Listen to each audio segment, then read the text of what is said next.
Welcome everyone to the Urban Planning Delegated Committee. As you've heard from Councillor Gillies, we are needing to adjourn this meeting so that we can be within the times. So I will start by asking my colleagues for a motion to adjourn this meeting.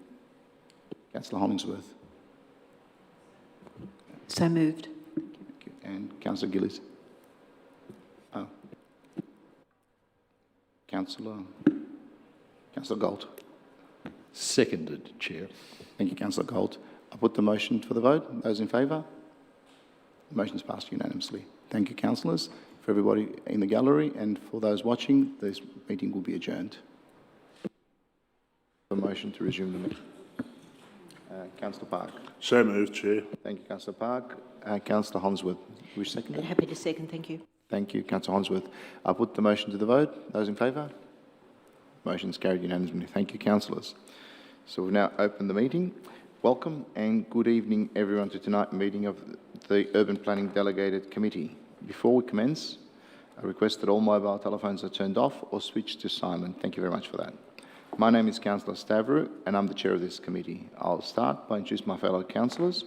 Seated to my left is Councillor Jim Park, followed by Councillor Cynthia Watson and Councillor Felicity Sinfield, our Mayor, Councillor Wes Gold, Councillor Di Gillies, and on the other side of the table, Councillor Lisa Hollingsworth, Councillor Gary Thompson, and Councillor Jane Adders.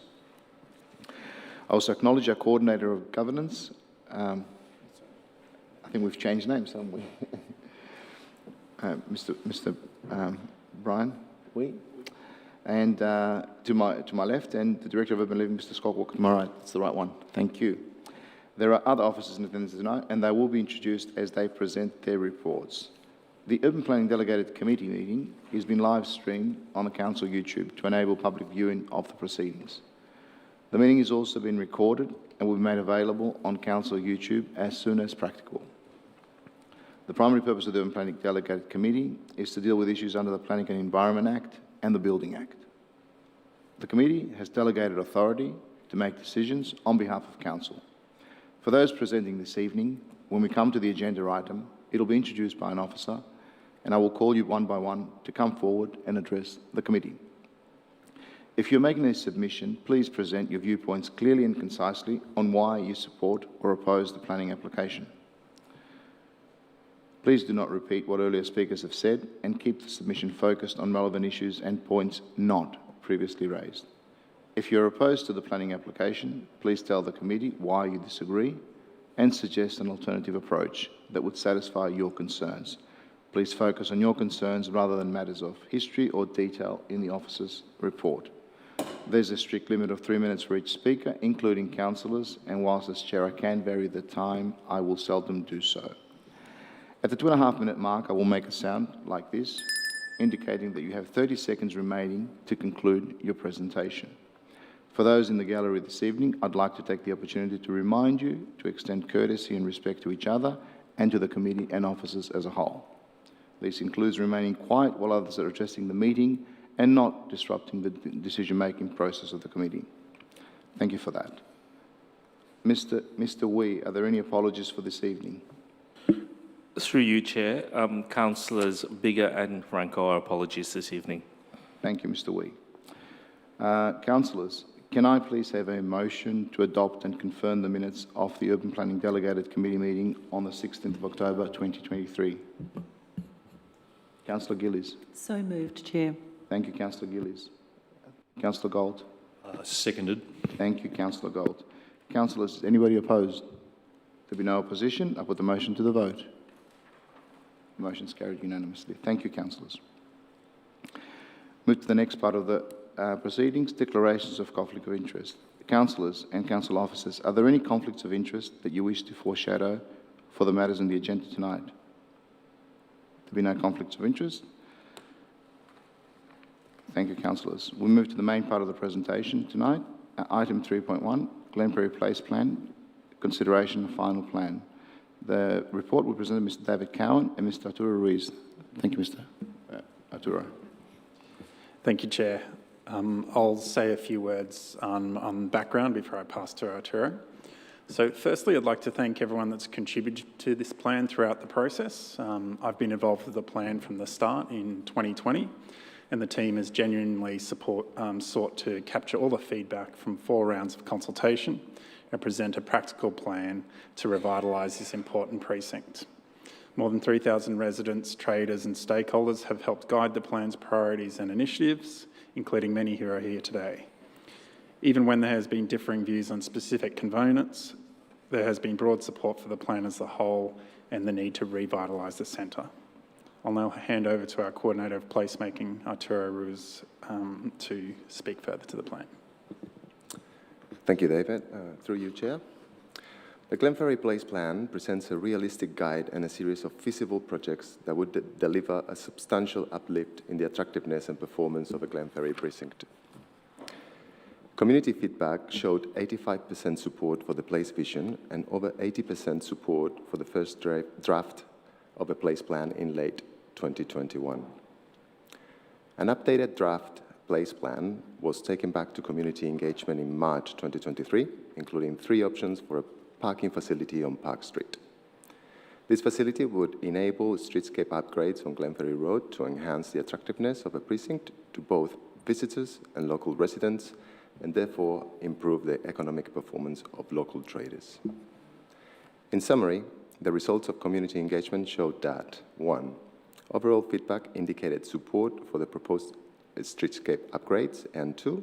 All 3 options for the Park Street site had significant levels of support. After reviewing the merits and challenges associated with each parking option, option 1, involving a new multi-level parking facility on the southern part of the site, is recommended, as it provides active frontages to Lydiard Street and adjoining laneways, and more housing and business tenancies that will contribute to the vibrancy of the centre, appropriate vehicle access arrangements along Park Street, potential to offset total project costs through the sale or redevelopment of the land, and additional flexibility in project staging. And therefore, Officer's recommendation is that the Urban Planning Delegated Committee resolve to adopt the final Glenferrie Place Plan 2023 to guide the future revitalisation of a Glenferrie precinct. Thank you. Thank you for that. There have been 3 people that have indicated to wish to make a submission this evening on the matter. 3 are against the recommendation, and there is no one in support. Once I've asked your name, please come to the top of the horseshoe table. We have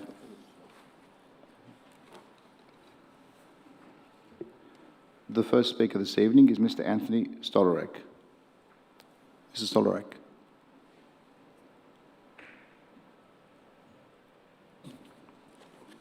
Followed by Ms. Montserrat Pesimenti.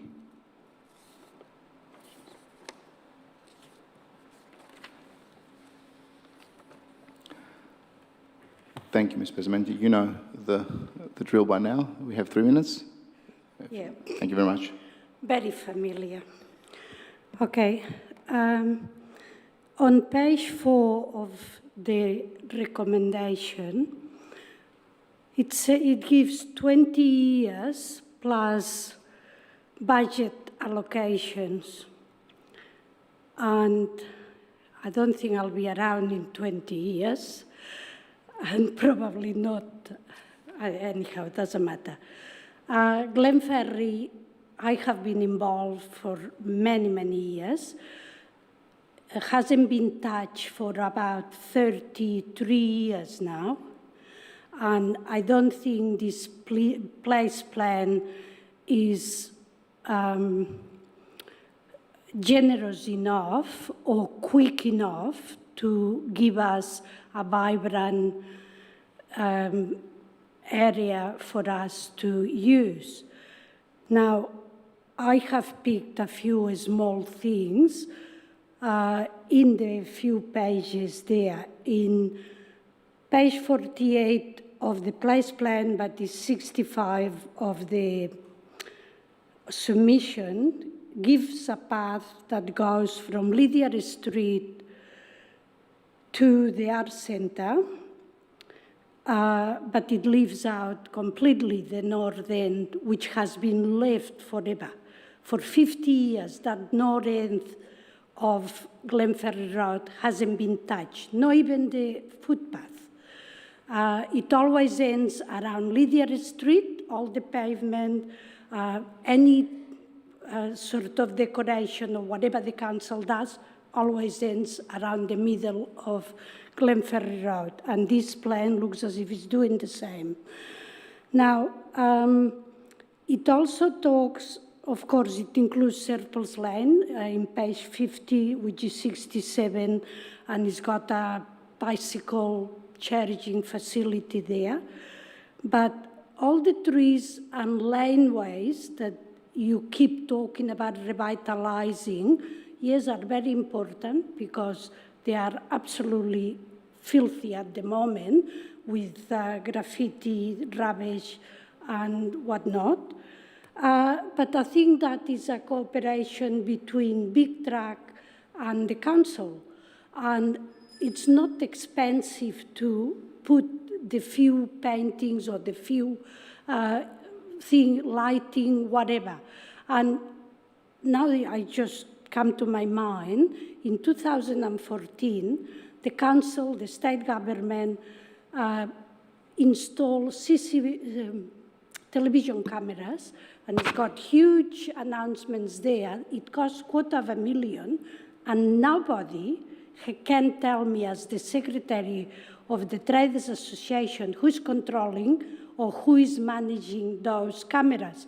So I think we are, if you don't do something quickly, we are wasting time. Thank you, Ms. Pesamenti, for that. Thank you. Your time has expired, unfortunately. Are there any questions for Ms. Pesamenti?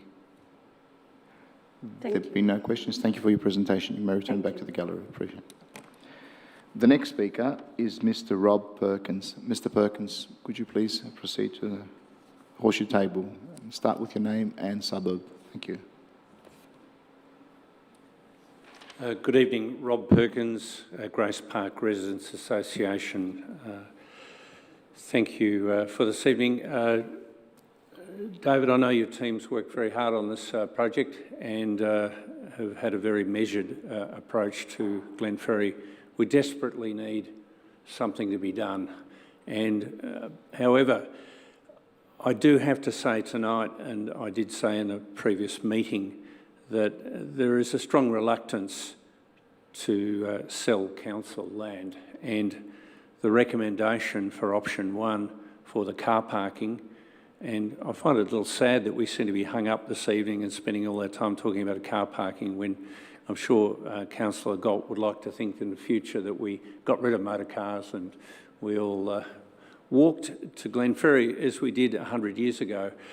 However, I've listened this evening with interest to others talk about the 200 spare spaces currently available within Glenferrie, the 66% occupancy on weekdays of car spaces and the 80% at the peak. Now, I don't want to rabbit on about numbers, but I just have.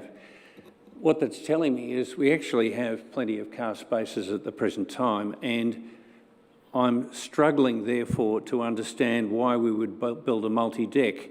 And if I can use an airline analogy here, car spaces are not car spaces. If you're catching an aeroplane to Europe, you're really interested to know whether you're in first class, you're in business, or you're in economy. And I can tell you now that first class is if you're parked at the curb in Glenferrie Road. And if you really want to be in economy, you go to the multi-deck, which is why the Swinburne multi-deck is completely and will remain underutilised. Not because they charge money, but because people don't want to go there. Quite frankly, they don't want to go there.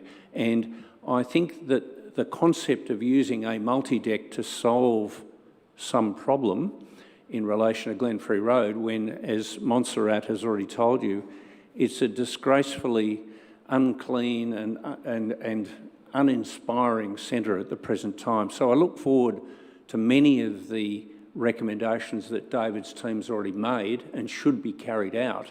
However, in relation to the multi-deck and the sale of land, I really think that option three is the best outcome. We don't need more spaces.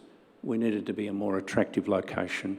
I think that's sufficient for what many of the residents believe should be the outcome in Glenferrie.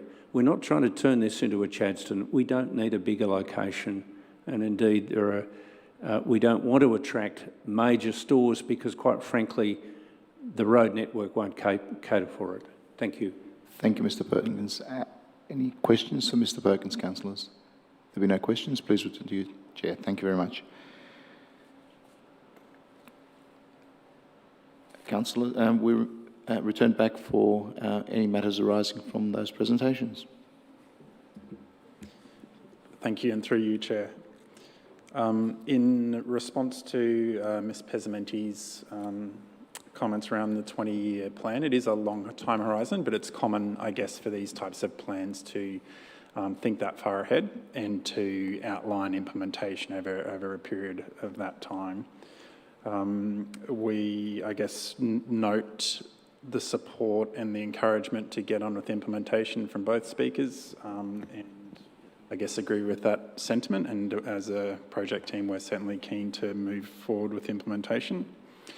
In regard to the northern end of the street, the plan certainly does outline improvements to the northern end of the street, and we haven't really got a time frame as to which parts of the streetscape go ahead. We'll work on that in future, but there is certainly streetscape improvements planned for the northern end.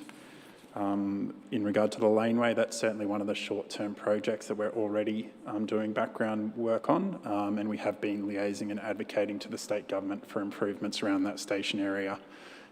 Unfortunately, as we're not the landowner, it does take a fair bit of time to make headway with the state authorities around rail land.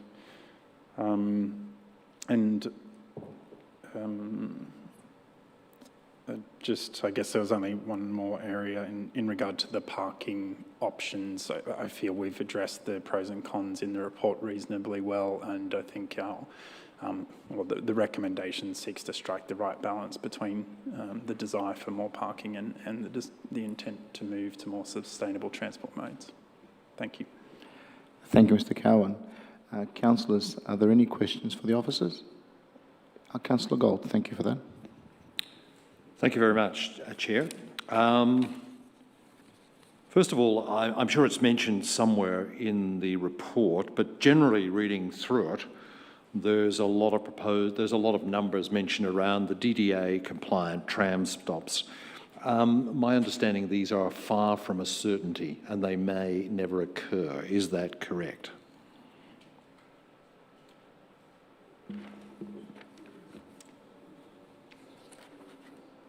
Through you, Chair. It's correct that we don't have a time frame. We have been in discussions with the Department of Transport and Planning around the design. When they occur, I don't think I can comment on at this stage. Could I say, in your discussions with the tramways, was there any certainty around them proceeding? Is it just a matter of time, or was there no certainty?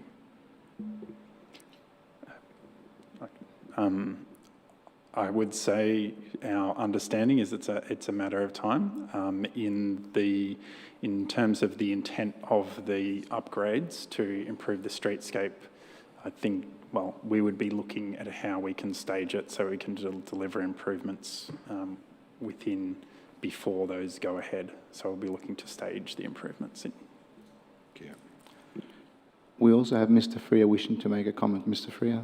Thank you. If I can, through you, Chair, the Glenferrie Road, as we know, is a state-controlled road, and the project for upgrading tram stops is a project that the state is in control of. They have an obligation to make their public transport infrastructure disability accessible or compliant, and therefore there is a program across all of the state to roll this out. The current level of investment would say that that's not happening in the short term, that it is a much longer term process. We've had a number of meetings, as Mr Cowan has said, with the department in terms of wanting to see the rollout of this infrastructure across Glenferrie Road. We've not had a commitment with any specific time for their implementation of this. Thank you. Thank you, Mr. Freer. If I Councillor- might continue with my questions, that'd be terrific. I was going to ask at this point in time about some clarification about our disposal policy, but we did dwell on that during the previous vetting tonight, so I'm Is that happy a to question? assume. No, I'm going to say it's not a question now because I think we've answered it. Okay. The next question would be, the land, there is a proposal to sell a portion of this land, a major chunk of it, in the Lydiard Street to Park Street car park area. Can you advise how the purchase of this land was originally funded? Are you talking about Serpils Lane? I'm talking about the land between Lydiard Street and Park Street behind the Glenferrie Road Shopping Centre. Okay. Thank you. So, I don't have that information available to me. I'd have to take that question on notice. I have it here if you'd like it, but 1967 special rate scheme paid for by traders. So if I can just table that tonight, I'm happy to put it up on the screen if you need it. you may need to provide some context for that. What was the purpose of that comment? Much of the comments around Serpils Lane related back to some of the land being purchased by traders. This is This not Serpils particular Lane. car park was purchased all by a special rate scheme for traders. So I think it's extremely relevant who paid for this car park, half of which we're proposing tonight through the recommendation on the screen. I don't think this is what this paper is about. It is about who paid for that car park, okay? It's exactly about this, Chair. Chair, I think it's about the place plan. It's not about a sale of land. What? Precisely. Am I correct? Yeah, it's about the place plan, absolutely. The office. It's a major portion of the... It talks about the possible sale. It's not like what we considered earlier, which was a sale. That was a completely different decision. This is about looking at the options for that site in the place plan. Can I just correct that? It is not about looking at the options. There is a proposal on the screen, 3.1, the officer's recommendation, proposing we adopt the place plan as it's presented to it and as it was forwarded to all of us, which includes a recommendation to go with option 1 for the car park behind Glenferrie Road, which is to sell the northern half of it and construct a multi-storey parking facility on the remaining land. Thank you, That Councillor is the Gold. portion I'm complaining about. And you're comfortable with the answer you received? I'm not too sure. I didn't receive an answer, but I've given one on your behalf. So if I might go on, I'm still addressing, if you wouldn't. An answer to that question. Thank you, Mr Chair. So the scenario described by Councillor Galt is correct in that the intention of one of the options is that part of the site would in fact be made available for development on the basis that those funds may well contribute to the creation of the car park on the balance of the site. So Councillor Galt's observation is correct in that regard. In relation to the other point, that is that the car park may have been funded entirely by a trader contribution scheme, I think the important point to understand there, just so there is no confusion, is that traders providing funds for the acquisition of land to be used for car parking does not create a proprietary interest in the land. That is why, in relation to an earlier matter tonight, you saw lawyers referencing what might well be a public interest trust, which is not ownership. What it basically means is that if you're going to dispose of that land, you need to have consideration to the contribution on the basis upon which it was made. Now that's, I think, it goes to both points being raised by Councillor Galt. Thank you, Mr Storer, for that clarification. And thank you, Councillor Galt, for asking that question that led to the clarity that it does not lead to ownership. Thank you. Thank you, Chair. If I may ask my next question now. Also addressing the same car parking area and the proposals to alter that and sell part of it and build a multi-storey, can I just clarify the number of access points currently leading into off Lydiard Street and Park Street into that parking area? There's 4 vehicle crossovers that lead into that car park from my recollection. I might Two- just two correct from you, each street. it's a total of 6. So again, if you could accept that answer, that'd be great. Under your current proposal that's contained within the place plan to sell half the land and build a multi-storey, how many access points will there be into the parking facility? The parking facility hasn't been detailed designed as yet. So in the concept design, it's looking at 2 main entrance points. Could I get clarification where those access points are from? I think this is very relevant to the thing we're considering tonight. From Park Street. 2 access points from, so is that one in and one out? There's the laneway that runs down the side, so that might have internal access, but that would need to be worked out through further design work. So there's a main one off Park Street, but they're both intended to come off Park Street. The main one off Park Street, thank you. How many levels are you proposing in the car park, and how many above ground, how many below ground?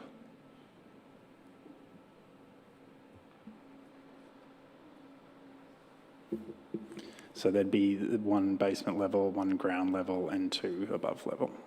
Thank you.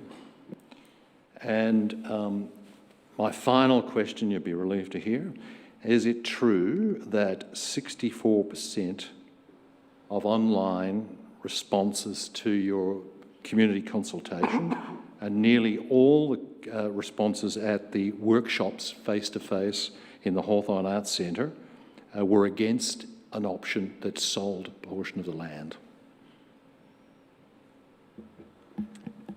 That's not how I would rephrase the Is answer, it no. true, though? I guess I wouldn't say it's true. It's not true. I wouldn't say nearly all the respondents in the workshop were. I guess we don't have a lot of records of that. Break it down. How many, can I then break that question down? In the online responses, how many supported option 2 and how many supported option 3, both of which did not involve the sale of any land? Yes, so I'll just bring up the percentages.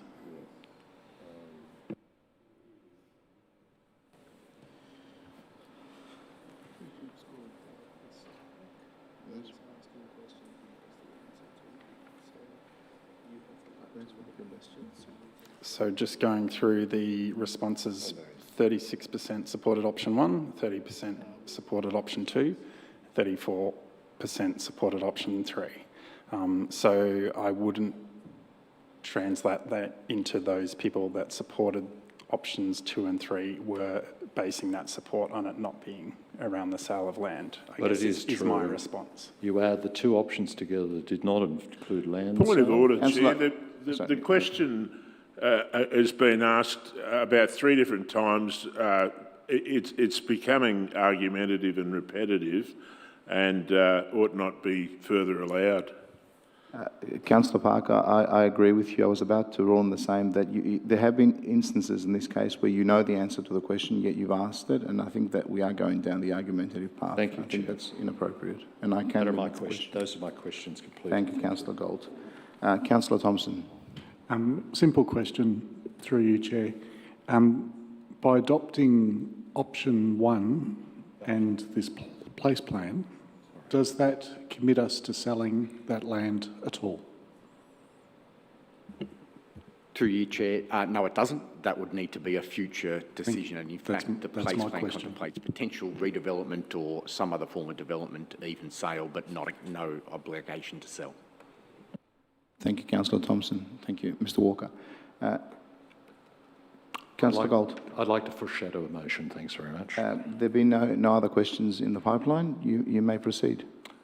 If I could have that motion, it's an alternative motion, if we could have that on the screen.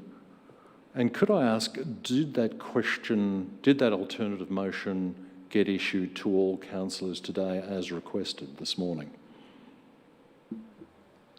It was posted into a shared document for the councillors. I don't think anybody has seen it. Then can we take a moment so we can read the motion? That might be a good idea.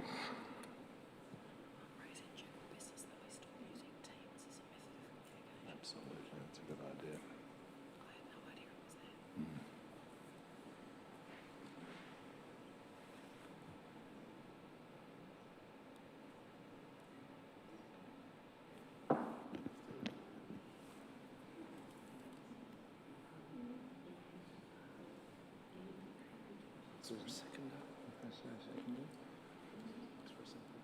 Could, councillors, when you feel you've read it in the next 30 seconds or so, I would ask for a seconder to this motion. Chair, prior to seeking a seconder, I know I would appreciate, and I suspect others might, the benefit of officer feedback about the implications of that. I've not seen this until now, and I'm very loath to support something without hearing what the officers have to say about it.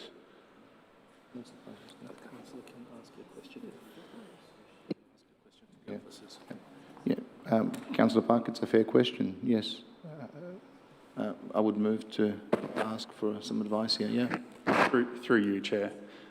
So the suggested alternative motion is to proceed with option 3, which is essentially to retain the Park Street parking land as is, without building an additional parking facility.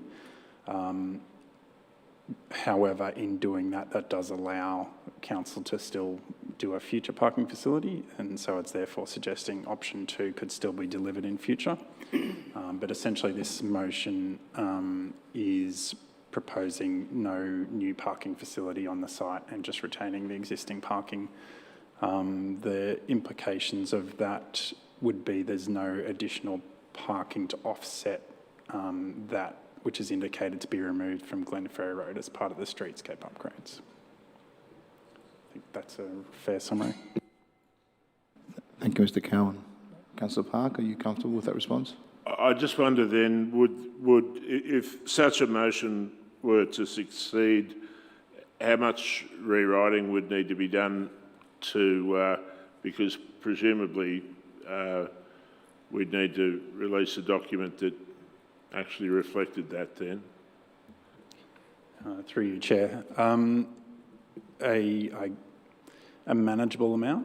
There would need to be some significant changes to Initiative 4, which would take some time, and then there is some references to other parts of the plan. But as this option is, I guess, retaining the existing, there's not really further background work that would need to be done to manage it. So.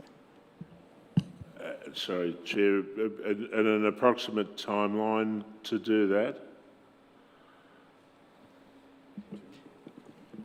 Through yourself, Chair, it is manageable, and it would be manageable within weeks. So you would say 2 to 4 weeks would be able to achieve that sort of change.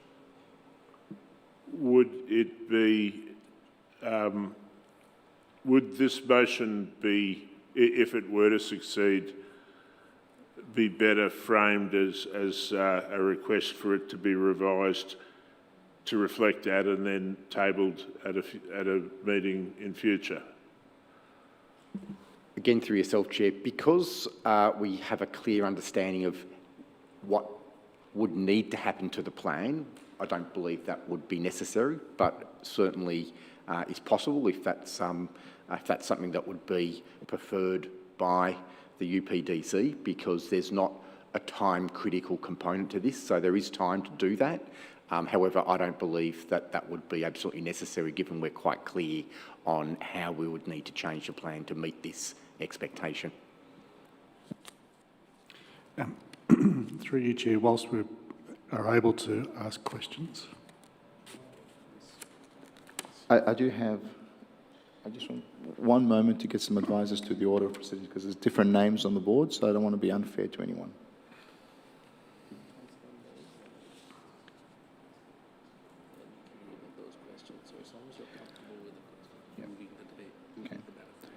Given the process, I'm going to ask, is it a question that you have, Councillor Sinfield, or would you like to second the motion?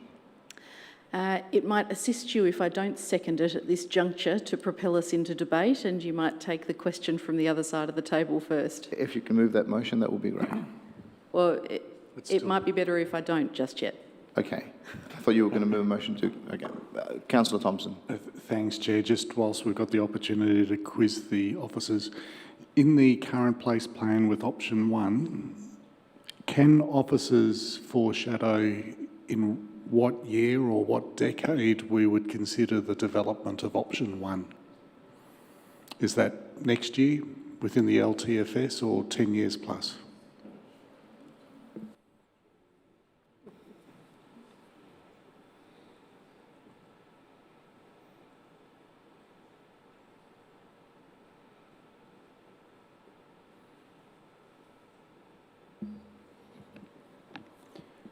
I think we've got it indicated in the plan as a short-term initiative to get commenced. Obviously, it would be subject to detailed design and feasibility and funding being available, but it would be a project we'd want to commence in the short to medium term to have the parking available to offset the streetscape works. So it would not be a long-term project. Thank you. Councillor Addis.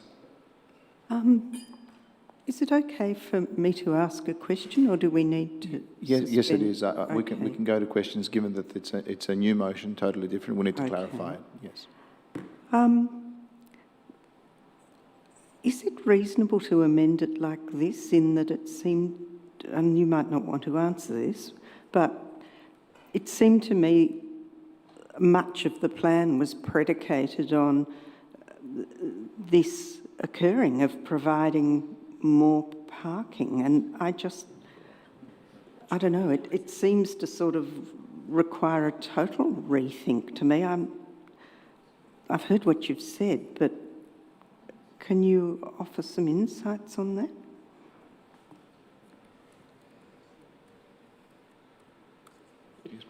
Chair, I'm happy to maybe provide an indication of how this might work in practice in applying this particular option. And essentially what this option says is, let's not provide any additional car parking now. Let's go with that option 3 and not provide additional car parking. We've actually got some headroom in car parking capacity in existing parking throughout the activity centre, and we talk about that 200 car parking spaces headroom that we've got within the activity centre.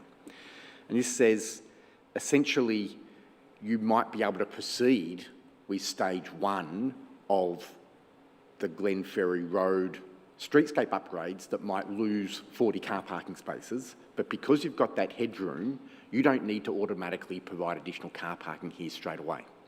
And you might, the trigger might be at that point, you undertake some further car parking assessments of the available headroom that you've got left in the parking within the activity centre. And that conclusion might be, there's still headroom there. It's 120 spaces, it's 150 spaces, it's whatever it is after you've lost that 40 spaces. So therefore, there's not a trigger to need to go and add additional car parking there yet. So you might be able to roll out stages of the place plan under this option 3 because you're not providing any additional car parking, but at a point that you form a view that you do need to provide car parking, it is saying that option is option 2, which is providing the deck. So that's quite an expensive option with no return back from the sale of land. And that's one of the key reasons why officers have recommended option 1 in the first place. It's a much more feasible option in a cost point of view when you do provide that car parking, and it can be designed in an effective way when you do a multi-deck car park on a narrower site like that. And that's much more the future for activity centres, where you will find these multi-deck car parking facilities and have available land redeveloped to contribute back to the activity centre. So that's just to explain the difference. We certainly, as officers, are recommending option 1 for all of those reasons that we put, and we think that is the right option. But what we've done just now is explain to you how this option would work, and it can work in that stepping approach. Chair, can I move a procedural motion at this point in time, please? There seems to be a lack of briefing on this scheme, and I think we need a briefing in this. Councillor Gold, 1 second. Councillor Adders was going to say something. I did have a follow-up question, but I do look, I'll ask it anyway because it might clarify. If we were to go with what's suggested, how difficult is it? Is it possible to amend a place plan in a year or two? Should conditions change and we need to go back to option 1, or? Again, through yourself, Chair, it is always possible. This is your plan, and it's your plan that you've adopted and put in place. So you can amend that at any point in time should circumstances change. However, I would recommend against that we're constantly going back and revisiting a plan and changing it. I think that's quite confusing for the community. It doesn't really show that we're sticking to the plan that we've set in our way forward. And if that was a possibility, I would be recommending to pause and consider further your preferred option. And again, I indicate the officer recommendation is clearly option 1. Thank you, Mr Walker. I'll go back to Councillor Gold to see what his procedural update is, and we'll take it from there. I'm just concerned that this is critical to Glenferrie Road and the traders, and if we don't get this right, it could be catastrophic. So I would rather stall this tonight and get a briefing from all councillors so they're very clear on what option 1, option 2 and what option 3 means. I am not attacking in any way, shape or form the place plan because I think it's excellent. Councillor Gold, let me finish. No, I won't let you finish. Is there a motion, or are you just... Yes, I've just moved it a moment ago. I think are we staying with that? What is the motion? I need to understand that there's a procedure here. I think we need to lay it on the table. I think we need a briefing on this project. All right. Okay. Is there a seconder to lay it on the table? I'm happy to second that. Okay. Any opposition to that? In opposition. Councillors, Councillor Hollingsworth. Thank you, Mr Chair. Look, a question. If we do lay it on the table and defer, does that mean it then has to come back to another urban planning meeting and it will then enable community to come and do presentations again?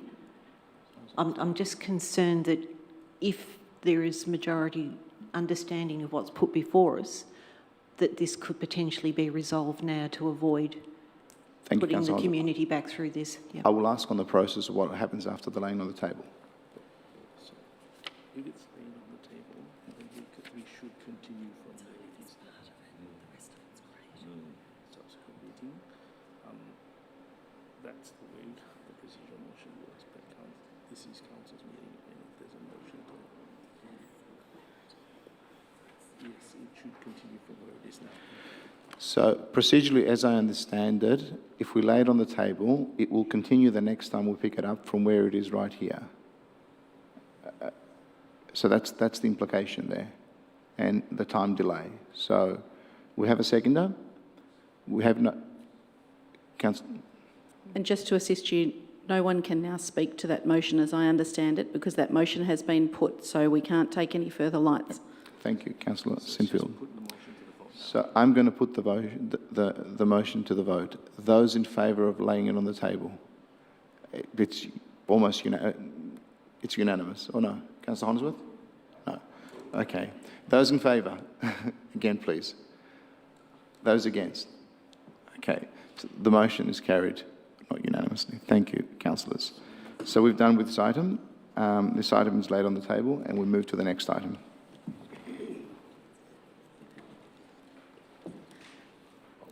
Thank you, officers. Chair, is it worth just explaining that to the community a little bit, that this will be adjourned to a future date? Thank you, Councillor Sinfield. I think that was very well put. Essentially, what the council has decided, rather than making a decision on this tonight, they will make a decision at some later stage after they had full briefings and other discussions and explanations. It will come to a future meeting for a decision. And I trust that tonight's submitters will be notified of that. I think that's probably part of the procedure, Councillor Sinfield. Thank you. So we move to the next item now, item 3.2, Childcare Centre, 123, 125 Greythorn Road, and 10 to 12 Hedderwick Street, Balwyn North. This report will be presented by Ms. Lorini. Thank you, Ms. Lorini. Through you, Chair. Good evening, everyone. I present an application for 123 to 125 Greythorn Road and 10 to 12 Hedderwick Street that seeks an amendment to a previously approved planning permit for a childcare centre and signage. Broadly, the proposal seeks to amend the permit as follows. Reduce the number of children in care from 154 to 132, associated reduction in the provision of car parking by 2 spaces, and remove the uppermost level of the development. A total of 15 objections have been received to the amended proposal following public advertising. It is important to note that this is an amendment to a previously approved planning permit. The merits of the use and development components as already approved are not matters for consideration as they have already been determined. It is broadly considered that the amended proposal provides an improved outcome in reducing the scale of the proposal with a built form outcome that is still consistent with the preferred neighbourhood character. It is recommended that Council issue a notice of decision to grant an amended planning permit subject to the conditions detailed in the report. Thank you, Mr. Chair. Thank you, Ms. Lorini. Tonight we have only one presenter, the designers, Mr. Tim Hutchins. Could you please proceed to the horseshoe table? Thank you very much. You have 3 minutes. Thank you. Good evening, councillors. My name is Tim Hutchins and I'm from DCA Design, representing the permit applicant. I'm just here this evening in support of our application to amend the existing permit. We agree with the officer's report and their recommendation to grant an approval, and we accept the draft conditions of the amended permit. I'm available to answer any questions that you have regarding the amended plans. Thank you, Mr. Hutchins. That's part of the procedure. Councillors, any questions for Mr. Hutchins? There be no questions. Thank you, Mr. Hutchins. You may return to your seat. Councillors, are there any questions of the... Oh, I guess there's no matters arising either. Any questions of the officers? There be no questions of the officers. I'm seeking then somebody to move a motion. Councillor Watson. Happy to move the motion as printed, Ms. Chair. Thank you, Councillor Watson. Do I have a seconder? Councillor Addis. Happy to second. Thank you, Councillor Addis. Is there any opposition to assist Councillor Watson and Councillor Addis? There been no opposition. Councillor Watson. Thank you. Just a few brief remarks. I am in support of the motion and thank the officers for the work and also the applicant for being collaborative with council to come up with a good result. I do want to flag with council officers that I have ongoing concerns about the increased traffic on the small section of Yanita Street between Greythorn Road and Abacia Street.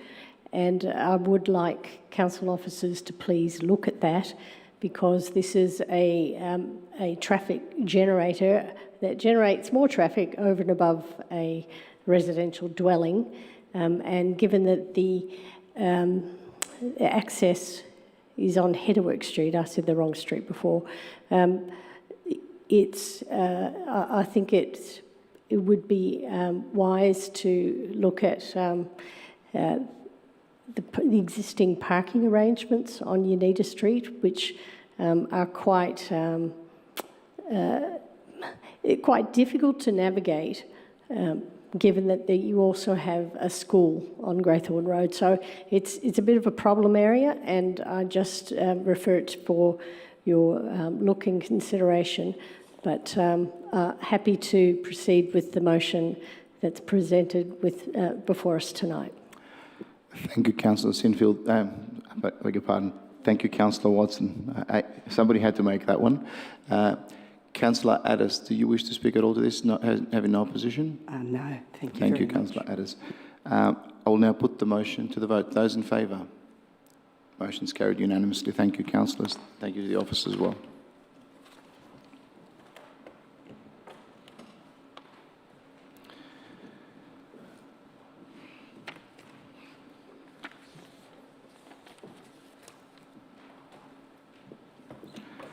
The next item on the agenda is item 3.3, Victorian Government Housing Statement, Response and Proposed Submission. This report would have both Mr Walker and Ms Carter present. Ms Carter? Mr Walker. Thanks, Chair. I thought I'd just give a little bit of context to this report before I hand over to Ms Carter to talk to the detail a little bit further of what's in the report.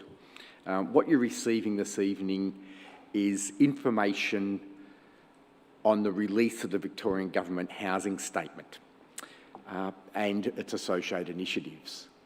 But it's actually much more than that. This is actually a paper that goes to the heart of the future of our planning system and what role we as local government play in that system. And in considering this report, it's important for you to recognise the context that has been set within the state government through a number of decisions over the last 5 or 6 years in relation to the planning reform agenda that the government is pursuing. And it's had various triggers, or what I'd refer to as reasons or justifications for those changes and the step changes that have been made. Early on, it was to deliver more streamlined process for state government infrastructure projects. It was then around social, community and public housing. It was then changes in relation to economic stimulus during COVID. It was further changes to state significant projects. It was then suggestions that changes were needed in response to the Operation Sand and IBAC report on Casey. And now it's around the housing crisis. Now, it's not always been clear whether those changes will actually address the purported problems at those different points in time that the state government has put forward. And in our view, that's certainly the case with housing. The evidence does not support the contention that's been put that it's local government planning that's a key contributor to that housing crisis. And what's common in each of these changes that have happened and are continuing to happen is that they've removed the input on planning decisions from the local community. And they've taken decision-making powers away from council, and all of these lack transparency. And Burundara Council, along with many other councils, have made it clear that there are lots of opportunities to improve the planning system. But local government is here to deliver the best outcomes for our community.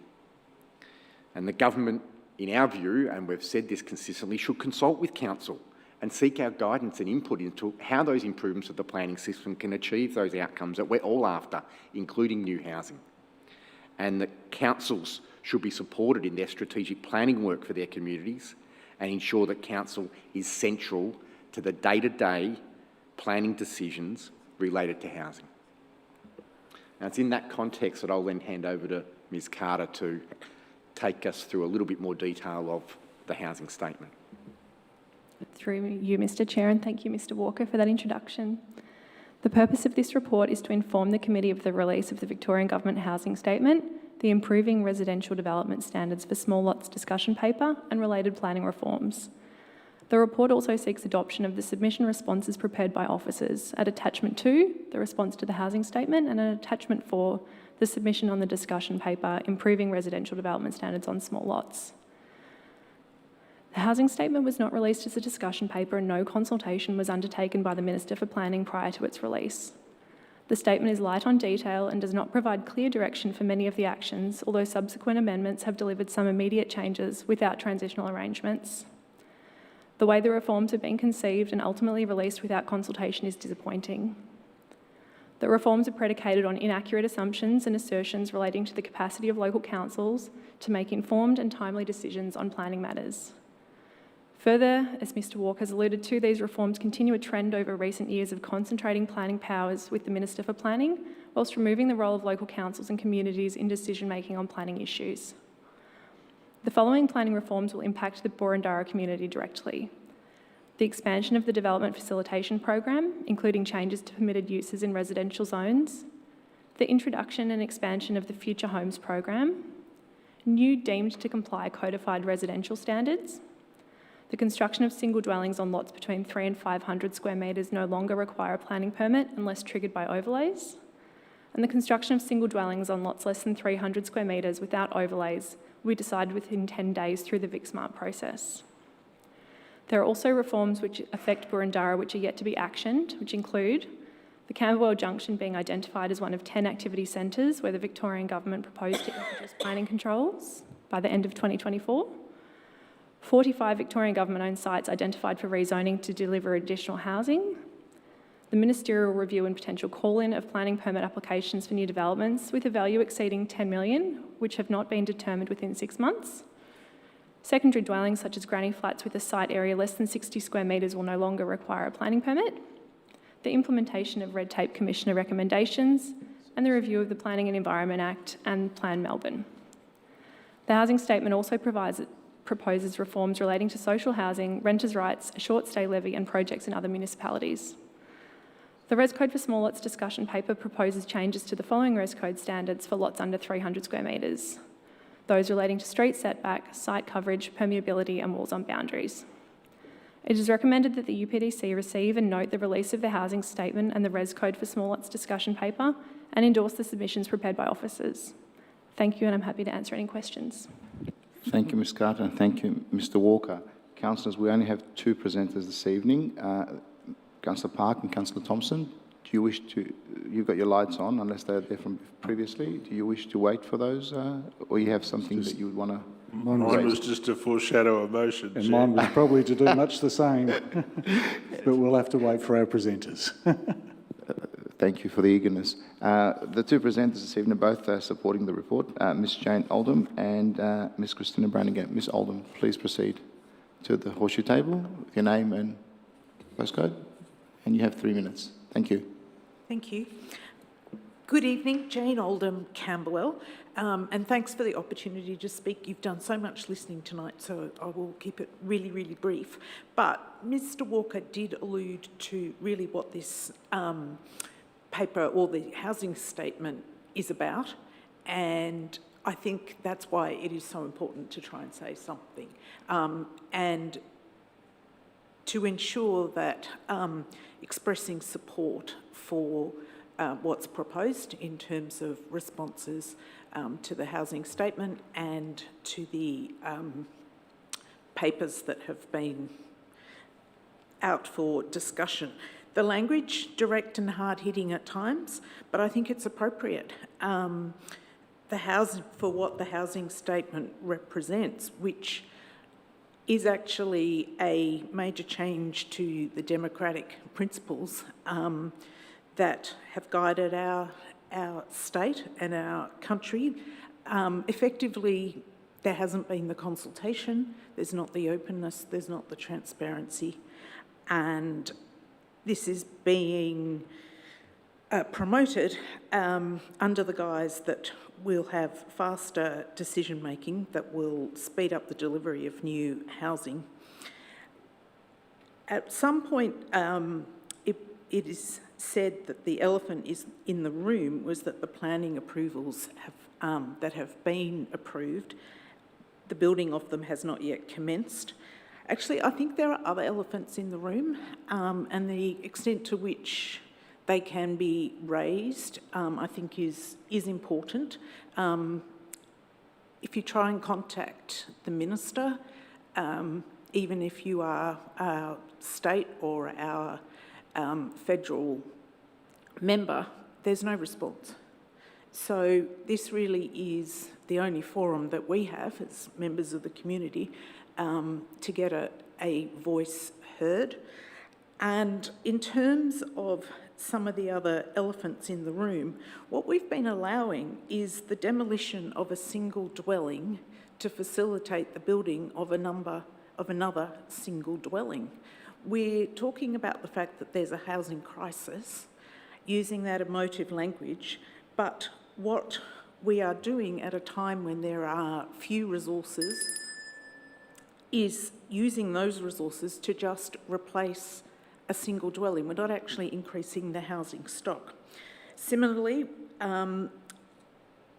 both the housing strategy and the politicians who door knocked have said we know we've got vacant dwellings in excess of 11% in Boroondara. That's not unusual across the state. Yet there's nothing in the housing statement that's looking at improving those rates. Ms. Oldham, you've run out of time, unfortunately. Are you wrapping up? I can just say that in terms of all the taxes, the vacancy taxes and the FIRB rules, the enforcement is another aspect that needs to be looked at. Thank you for your presentation. There have been no questions. You may return back to your seat. Thank you very much. I will call now Ms. Christina Brannigan. Thank you, Ms. Brannigan. Good evening, councillors and officers. Thanks for the opportunity to speak, and I will be very brief, because you must be pretty tired. I support the officer's recommendation, and I really congratulate council for considering voicing their concerns so forcefully and to put their evidence forward to the State Planning Department and the government about this completely anti-democratic proposal. Some people in the community perhaps might not be close enough to planning regulations to understand what the negative long-term implications are of these proposed changes, but as you know, I've been involved with other community members in a community advocacy group for a few years around heritage buildings, and that's led us to understand through our work that we can see that these proposals really will fly in the face of good democratic principles. We've seen firsthand the lack of transparency and the lack of real voice sometimes that the community has and the council has already in the State Planning Department. And councils and local people may well at times frustrate or irritate those in power when they have to deal with our opinions and give us a seat at the table. But actually that's fundamental, isn't it, to a democracy? So that's what I see as a huge issue here. That's how democracy works. Otherwise, you know, where do governments draw the line if we're not going to have a voice and if councils aren't going to have a voice? So I encourage council to make as large a noise as possible as you can, and also to communicate with us in the community and try and encourage us to help you, because I think if people really understand, there will be a lot of support for what you're trying to do. And I'd also, just on a heritage note, ask if it's possible for you to consider in your advocacy work whether you're able to assess what you think the implications might be for heritage conservation, because that doesn't seem very clear at the moment at all, and we know that there are heritage experts in the heritage community who are quite concerned by the legislation and what it might mean for heritage conservation in the state. Thank you. Thank you, Ms. Brannigan. There have been no questions. You may return. Yes, thank you for your presentation. Councillor Park, I remembered that you were first and Councillor Thompson second. So, Councillor Park, I have to go first to the officers for any response first. Thank you, through you, Chair. No matters arising. The eagerness is endearing, I must admit. Councillor Park. Purpose of breaks. I'll be brief. I'm just foreshadowing a motion. And whilst I can't foreshadow I'll second it, I reckon I will. Okay. I do have a question though through to officers, and Mr. Walker sort of opened this and raised the impact on our local community with regards to, I guess, lack of natural justice, which comes to understanding whether you've got a right and an ability to come to us and consider that. I know we had a discussion about this 2 years ago, but Mr Walker, do you know how many planning provisions have been amended in the last 8 years, approximately, by the state government? I think the planning provisions were introduced in 1991 and... Chair, through yourself, over the last 5 or 6 years, quite a significant number of changes that have been made. But I think the important point as well is that what some of those changes have done is set a framework that enables the government to make significant other changes without changing the planning scheme. So as an example of that is the Development Facilitation Program, where that's been sewn into the planning scheme as a change initially, as a COVID response, economic stimulus response, and said it will be a very narrow field or range of applications that fit this Development Facilitation Program. But because the framework's been set up, that list could be changed at any time, and that list could become quite deep and become quite any range of applications which then get shifted off to the state government with simply a change by the minister in changing that criteria list rather than having to change the planning scheme itself. So two more questions. Obviously, a number of years ago, there was an introduction to stimulate the economy post-COVID, which introduced that. We've well and truly overstimulated the economy and now paying for it. Has that been repealed? No, it hasn't. It's actually been morphed into a version of project facilitation under this housing statement. And that's where a developer on a project over $50 million can put a 10% affordable housing component and then access this development facilitation program. But more than that, any project that has a letter of support from Invest Victoria potentially can go under that program as well. So it's a wolf in sheep's clothes. And the last question is, if we adopt this today, is there provision for us as a council to get this messaging out to our community so that they are aware of it? Because sure as day, all eyes and fingers will be looking towards us. Thanks. Through yourself, Chair, absolutely. We are working with other councils and working with the MAV to get that message out. We can certainly turn our mind to that. Does this statement need to be reinforced further to allow officers to be able to do that? Through yourself, Chair, I think we've got the scope and capacity to do that without necessarily an additional resolution here. This is an important topic, an important issue. We will be referring these submissions off to local members and it will certainly form part of our ongoing advocacy. What the government has done here in the series of changes and rolling out the detail of those changes over recent weeks is really put a lot of pressure on local governments to respond to these submissions in a short time frame, and you know, a cynical local government planner might argue that that's a deliberate strategy of the government to put councils under pressure to respond to these sorts of changes. I don't know if the mover might consider, if you think it's strong enough, or whether it needs an extra clause in there to empower the officers to actually put it out to our community through the bulletin or... Thank you, Councillor Thompson. Councillor Hollingsworth, a question. Yes, thank you, Mr Chair. Mr Walker, with page 78, bear with me. Sorry, it's page 17 of the report, or on our virtual agenda it's 78. But on the actual printed report, it's at page 17, and it's the last item under the heading of priority planning projects for growing suburbs, and council have got not applicable. None of the priority projects relate to Berendara. My concern with the wording that is proposed, but then also our response, is that stating that the Victorian Planning Authority will continue preparing precinct structure plans for new housing and jobs in Melbourne and regional Victoria. Now, I know we're not specifically flagged as one of these areas, but knowing that the Minister for Planning has indicated that Camberwell may be supported as one of the growth corridors, I wondered whether we should put a comment in there rather than just not applicable, because it may impact us in the future. Thank you, Councillor Honsworth. Please. Through you, Chair. The initiative relating to the Camberwell Junction is actually dealt with through a different reform statement. So it is dealt with earlier in our submission response.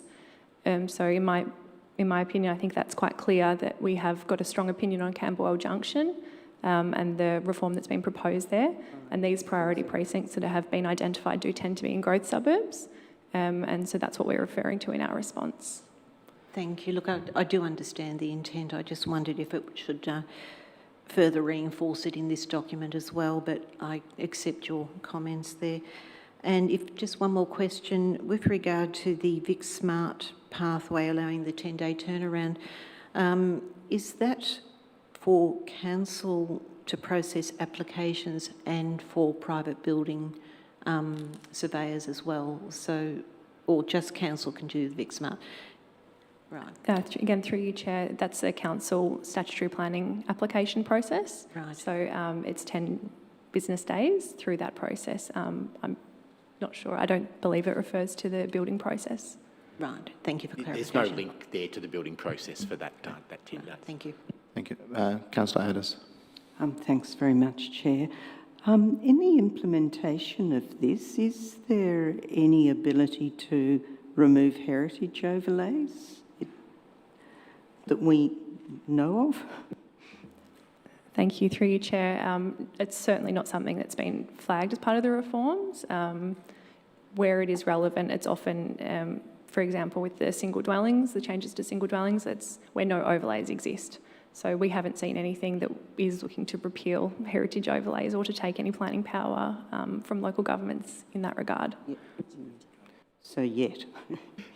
Mr. Walker wants to add something. I might just add something there, and it's probably one area of comfort that it's quite strong, the trump card that the heritage overlay provides. Now, a lot of these changes do turn off requirements in other parts of the planning scheme, but there's no hint or suggestion that the really strong and important heritage overlay would be switched off in any way for any of these sorts of developments.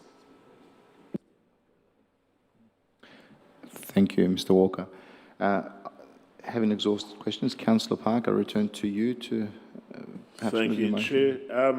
I'd like to move the officer's recommendation with an amendment, and I draw councillors' attention to page 29 or 259 of the report.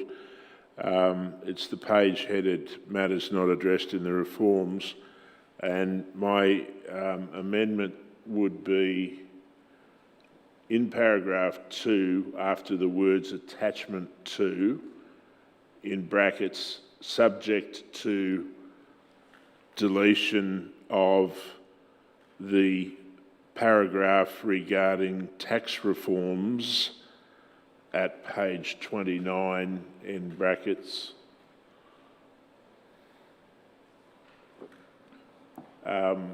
And the rationale for that is that that's a federal government matter. Those all relate to federal government heads of responsibility and ought not to be in a state government document, and that's no doubt why they're not there.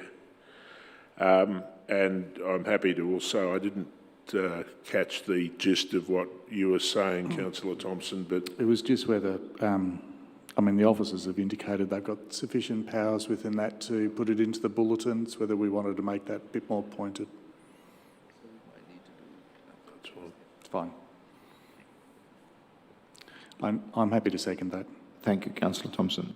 Do we have any opposition to this? There been no opposition. Councillor Park. I think that probably says it all. It's 20 to 11. I don't think I need to speak. If there's unanimous support for the motion. Thank you, Councillor Park. Do you wish to add anything, Councillor Thompson? Look, I've got to say thanks to the officers for preparing this. This is not something that we want to consider in this chamber, but it is something that we have to for our community. I think once our residents actually boil down to realising that a planning permit has dropped from 500 square metres down to 300 square metres, and most of our blocks are over 600 square metres, this has a huge impact across the whole municipality, just that one provision. And this is just the start of it. So I think we've got to get our voice tuned to this one with our residents. Thank you, Councillor Thompson. Councillor Park, I don't think you wish to say anything more. I'll put the motion to the vote, councillors. All those in favour? The motion is carried unanimously. Thank you very much, councillors, and thank you to the office for an excellent report. I think if the community reads one report, it's this one this year. So thank you very much. Councillors, I'm going to allude that we're getting very close to the time limit. So we have 3 more reports. So we might have to extend the meeting at close to 11 o'clock. So we'll see how we go. Do we have presenters for those on any? We do have presenters. So no. So we have presenters, but we don't have any residents wishing to. I wonder if we can skip the introductions and go to matters arising or questions of officers.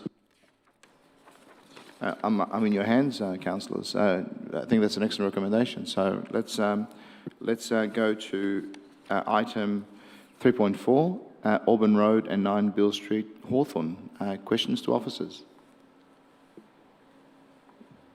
Doesn't appear to be any questions. I'm in search of a motion then, councillors. Yeah. Councillor Hollingsworth. Thank you. Look, I'm happy to move the motion because obviously the ward councillor Bigger is not here. So thank you, Councillor Hollingsworth. Councillor Thompson. Happy to second that. Just to assist Councillor Hollingsworth, Councillor Thompson. Anybody in opposition? There be no opposition. Councillor Hollingsworth. Thank the officers for compiling a very detailed report, and I believe the proposal is providing a better outcome. Thank you. Thank you for that. We put the motion to the vote. Those in favour? Motion is carried unanimously. Thank you, councillors. Thank you, officers, for your time. It's great when you have such great reports that they just move themselves. We move next to item 3.5. 27 Willow Grove, same approach. Councillors, any questions for the officers? Will there be no questions? I'm in search of a motion. Councillor Sinfield. So, Councillor Park. Yeah, I move the officer's recommendation, Chair. Thank you, Councillor Park. Councillor Watson. Happy to second, and delighted that Councillor Park, for a change, has been mixed up with Councillor Sinfield. Well, there's time, I can do that. Demonstrably better looking, so...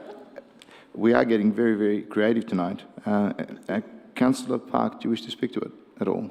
No, I don't see the need. I think, again, the report speaks for itself, and given that we're getting towards our maximum time, I am happy for the motion to be put. Apologies, I forgot whether there's any opposition. I assume that there's no opposition to this? There be no opposition, councillors. I put the motion to the vote. Those in favour? The motion is carried unanimously. Thank you, councillors. Thank you, officers. The next paper is item 3.6, modernising car and bicycle parking requirements. We may move in the same way with this, and if we keep doing that quickly, we might not get Mr. Silver to get up here. So I'll just wait for you.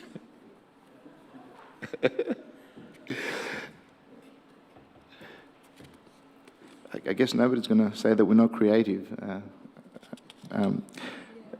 Councillors, again, there's appear to be no questions. I'm in search of a motion.